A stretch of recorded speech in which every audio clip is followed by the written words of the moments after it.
Keep Your Claw on the Prize by GuyAwks. Claw machines are a scam, you know. They're designed to waste people's money.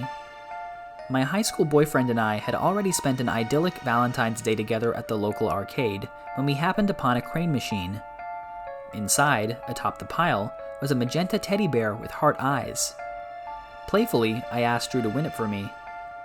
It had seemed like a harmless request, the kind of chivalrous feat boyfriends attempted for girlfriends in movies. Ever the realist, Drew thought my desire for a souvenir was silly, but I teased and pleaded. So, pragmatic Drew humored me and popped a coin into the slot. I watched him maneuver the claw back and forth and lower it with a press of a button. The contraption missed by an inch.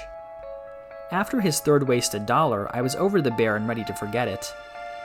"Aw, never mind, babe. It's probably lame anyway." Drew shushed me. Something had changed in his eyes. Determined, he spent the rest of the night perched in front of that box, trying and failing to retrieve me the pink bear. After our ruined Valentine's date, I assumed that would be the end of it. Stupid me.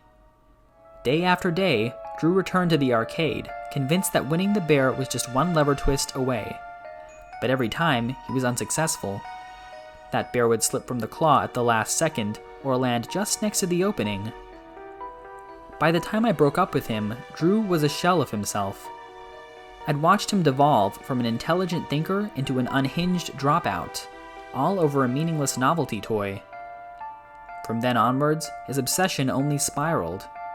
Last I heard, he'd taken to begging on the streets just to fund his attempts at the rigged machine. The guilt I felt for setting the ball rolling on his breakdown was indescribable. Years passed, and I eventually moved on, marrying another man and starting a family with him. Over time, Drew dwindled from my mind. Honestly, by that point, I expected him to never succeed. Imagine my surprise when I discovered Drew standing in my doorway one evening, covered in blood and clutching that fateful pink teddy. How was all I could tremble at my decrepit former flame? His answer was more horrifying than I was prepared for. He hadn't beaten the machine, it turned out. Instead, after seeing a random young girl win the elusive bear with ease, he'd snapped and butchered her to death for it.